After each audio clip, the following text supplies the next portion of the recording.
Good morning, good evening, good afternoon, and remember, context is everything. This is John Michael at Context is Everything Media Network founder and CEO. And this is the ambient classroom. Here I'm reading through this textbook cover to cover, 1,007 pages, to build my historical context for the Context is Everything journey that hopefully you can come along with me on. Context is everything. It's true. Yesterday, in the spirit of giving context, Chapter 6, Section 1, Introduction to Roman Culture and Civilization is my title for it. The Romans drive out Etruscan rulers in 509 BC. So this starts the whole process of the Roman Empire, sovereign state, all that. They have a republic with senators, 300 of them, that are senators for life. I think it was every year, I can verify that, 2 consuls were elected, and they only served 1 term. So they had a finite time of service, and they would work on supervising government, making, I guess, a checks and balances type situation, and running armies and all that. Let's see, dictators were only given power and complete power for a maximum of 6 months. The example they give is there's a guy who's like a farmer. They make him the dictator to run them through a war. He goes to war, does this, does that, and 16 days after becoming dictator, he's back on the farm. So I thought that was interesting. And then the plebeians are the workers, are the general class of society, most of the people, the plebeians. And in the concept of government, they start to say, what about us? We need some representation in this republic. And so they get, there was a word for it, tribunes, which are like a government office or something devoted to the plebeian rights, the plebeian cause, and they would vouch for that segment of society. Farmers, merchants, artisans, and traders, who made the bulk of the population, are the plebeians. All right, moving on. Republic to empire. From Republic to Empire, Section 2, Chapter 6. All right. The Ambient Classroom, Episode 30. Thank you for joining me. Page 132 of 1007. Setting the scene. After gaining control of the Italian peninsula, Rome began to build an empire around the Mediterranean Sea. Expansion created strains and conflicts in Roman society. Addressing plebeians, the Roman tribune Tiberius Gracchus described one of the injustices that he saw in Roman society. The beasts of the field and the birds of the air have their holes and their hiding places, but the men who fight and die for Italy enjoy only the light and the air. You fight and die to give wealth and luxury to others. You are called masters of the world, but there is not a foot of ground that you can call your own. That is Plutarch. Parallel Lives. What? They're saying Plutarch over here, but over there they said Tiberius Gracchus. I guess Plutarch wrote like a thing about Tiberius Gracchus, and so they're citing Plutarch as the author, attributing the quote to Tiberius. Weird. That's how they write it. The effects of territorial expansion gradually weakened and finally crushed the republic. Out of the rubble, though, rose the Roman Empire and a new chapter in Rome's long history. Winning an empire. This is heading number 1. Winning an empire. Rome's conquest of the Italian peninsula brought it into contact with Carthage, a city-state on the northern coast of Africa. Settled by North Africans and Phoenician traders, Carthage ruled over an empire that stretched across North Africa and the western Mediterranean. As Rome expanded westward, conflict between these two powers became inevitable. Okay. Subheading number 1, under heading Winning an Empire. Wars with Carthage. Between 264 BC and 146 BC, Rome fought 3 wars against Carthage. They were called the Punic Wars, from Punicus, the Latin word for Phoenician.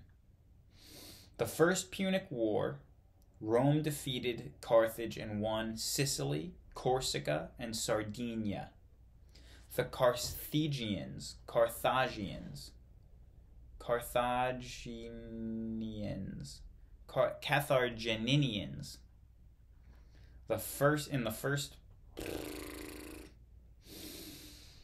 The Carthaginians sought revenge in the Second Punic War. In 218 BC, the Carthaginian general Hannibal led his army, including dozens of war elephants, on an epic march across the Pyrenees, through France and over the Alps into Italy. The trek cost Hannibal nearly half his army. However, the Carthaginian general had surprised the Romans, who had expected an invasion from the south. For 15 years, Hannibal and his army moved across Italy, winning battle after battle. The Carthaginians, however, failed to capture Rome itself. In the age of the Romans outflanked Hannibal by sending an army to attack Carthage. Hannibal returned to defend his homeland, where the Romans defeated him at last. Carthage gave up all its lands except those in Africa. Nevertheless, many Romans still saw Carthage as a rival and wanted revenge on for the terrible destruction that Hannibal's army had brought to Italy. For years, Cato, a wealthy senator, ended every speech he made with the words, "Carthage must be destroyed." Finally, in the Third Punic War, Rome completely destroyed Carthage. Survivors were killed or sold into slavery. The Romans poured salt over the earth so that nothing would grow there again. The Romans were now masters of the western Mediterranean. I guess that kind of throws a damper on the whole thing from yesterday, where I intuited that through their kindliness, the Romans made receptive their colonies. Their colonies were receptive of Roman rule. That was my understanding from yesterday's reading, but this is completely the opposite. This sounds really bad. They poured salt all over the land so they couldn't grow anything, and they killed everyone or sold them into slavery. That is not being very nice. But what are you going to do? Finally, in the Third Punic War, Subheading, Other Conquests. The Carthaginians fought for their own preservation and sovereignty of Africa. Observed a Greek witness to the fall of Carthage. The Romans for supremacy and world domination. The Romans were committed to a policy of imperialism, or establishing control over foreign lands and peoples. While Rome fought Carthage in the west, it was also expanding into the eastern Mediterranean. There, Romans confronted the Hellenistic rulers who had divided up the empire of Alexander the Great, sometimes to defend Roman interests, sometimes simply for plunder. Rome launched a series of wars in the area. One by one, Macedonia, Greece, and other parts of Asia Minor surrendered and became Roman provinces, that is, lands under Roman rule. Other regions, like Egypt, allied with Rome. By 133 BC, Roman power expanded from Spain to Egypt. Truly, the Romans were justified in calling the Mediterranean Mare Nostrum, or our sea. Subheading under Winning an Empire: Social and Economic Effects. Conquests and control of busy trade routes brought incredible riches into Rome. Generals, officials, and traders amassed fortunes from loot, taxes, and commerce. A new class of wealthy Romans emerged. They built lavish mansions and filled them with luxuries imported from the East. Wealthy families bought up huge estates called Latifundia. Latifundia. As the Romans conquered more and more lands, they forced people captured in the war to work as slaves on the Latifundia. Wealthy families bought huge estates called Latifundia. Sounds like plantations. The widespread use of slave labor hurt small farmers who were unable to produce food as cheaply as the Latifundia could. The farmers' problems were compounded when huge quantities of grain pouring in from conquered lands drove down grain prices. Many farmers fell into debt and had to sell their land. In despair, landless farmers flocked to Rome and other cities looking for jobs. There they joined a restless class of unemployed people. As the gap between the rich and the poor widened, angry mobs began to riot. The new wealth also increased corruption. Greed and self-interest replaced virtues such as simplicity, hard work, and devotion to duty so prized in the early republic. Okay, so I think that we're seeing some contrasting principles here. The early republic, as I said earlier, almost a little bit in a humorous contrast, after they killed and enslaved and salted the lands of Carthage. Well, that's not very kind, which is what they were saying in the previous section about the old republic. The new republic, rather. The new republic meaning when it was young. Now, this is no longer the young republic. This is the empire. And the empire seems to be a little bit more heavy-handed, a little bit more ruthless. And the Gini index of the populace seems to be widening, meaning a lot of income inequality.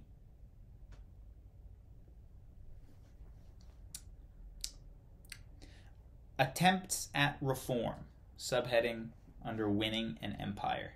So this is the attempts at reform after we see the income inequality widening, the farmers getting out of work, and yada, yada, yada. Two young patrician brothers named Tiberius and Gracchus, were among the first to attempt to reform. Tiberius, who was elected a tribune in 133 BC, called on state to distribute land to poor farmers. Gaius, elected tribune 10 years later, sought a wider range of reforms, including the use of public funds to buy grain to feed the poor. The reforms of Gracchus brothers angered the Senate, which saw them as a threat to its power. The brothers, along with thousands of their followers, were killed in waves of street violence set off by senators and their hired thugs. Weird. Not an unfamiliar thing, though. Decline of the Republic. This is a new heading. Decline of the Republic. A new heading. Unable to resolve its problems peacefully, Rome was plunged into a series of civil wars. At issue was who should hold power: the Senate, which wanted to govern as it had in the past, or popular political leaders who wanted to weaken the Senate and enact reforms. The turmoil sparked slave uprisings and revolts among Roman allies. Meanwhile, the old legions of Roman citizen soldiers became professional armies whose first loyalty was to their commanders. Rival generals marched their armies into Rome to advance their ambitions. Subheading under Decline of the Republic. Julius Caesar's rise to power. That's right. Julius Caesar's rise to power. So the Roman Empire, the Roman story, is not over yet. As a matter of fact, we're just getting to the good part. We're just getting there now. Julius Caesar's rise to power. Out of the chaos emerged Julius Caesar, an ambitious military commander. For a time, Caesar dominated Roman politics with Pompey, another brilliant general. Then, in 59 BC, Caesar set out with his army to make new conquests. After 9 years of fighting, he completed the conquest of Gaul, the area that's now France. Fearful of Caesar's rising fame, Pompey persuaded the Senate to order Caesar to disband his army and return to Rome. Caesar defied the order. Swiftly and secretly, he led his army across the Rubicon River into northern